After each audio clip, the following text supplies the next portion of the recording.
একটা লিমিট আছে, একটা লিমিটের অনুযায়ী যে করবে। কেউ যদি হ্যাঁ 4-5টা বন্ধু বান্ধব নিয়ে এলো, এবার এখান থেকে গেলাম আমি এখন ফ্যামিলি। আমরা এখন আছি চাঁদপুরে, শঙ্করপুর আগের বছর গেছিলাম, দীঘার শঙ্করপুর, আর এবারে এসছি দীঘা চাঁদপুরে। দেখো অপোজিটেই হোটেলটার নাম কি দাদা? সমুদ্র সাথী। আচ্ছা, আমরা আছি সমুদ্র সাথী হোটেলে। দেখো অপোজিটেই সমুদ্র। এই যে আমরা এই যে হোটেলটায় রয়েছি, কি সুন্দর বসার জায়গা। দেখো বিকেলে বেশ আরামে বসবো। আর এই যে অপোজিটেই সমুদ্র। সকালে তো বেরিয়েছি, আর পৌঁছেই চলে এসেই স্নান টান সেরে নিলাম।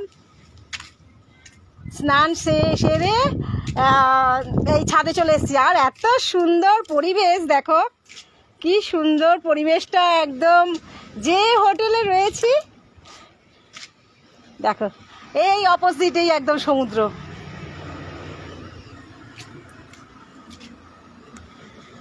একদম শুয়ে বসে সমুদ্র দেখো।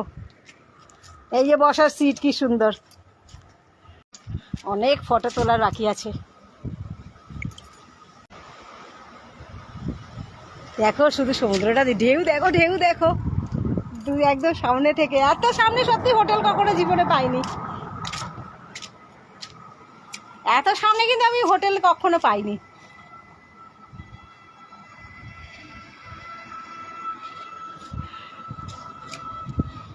চারিদিকে দেখো, এর কোনো শেষ নেই সমুদ্রের। ওকে টাটা।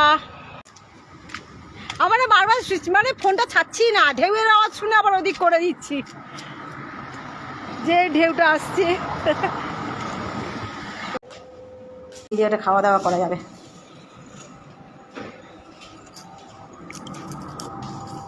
শঙ্করপুরে যাবো, আগের বছর গেছিলাম শঙ্করপুরটা, সি বিচটাও দারুণ সাজানো।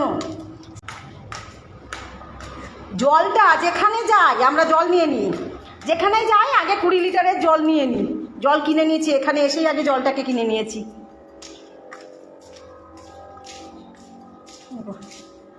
আমি না এসেই ভাবছি এটা কে, ওখান থেকে মানুষ আসছেই ভাবছিলাম। এই যে বড় একটা আয়নাও রয়েছে। হ্যাঁ গো, আমি জামা কাপড় মেলে দেবো, আসছি একটু বন্ধুদের দেখাচ্ছি। এখন খোলার দরকার নেই। হ্যাঁ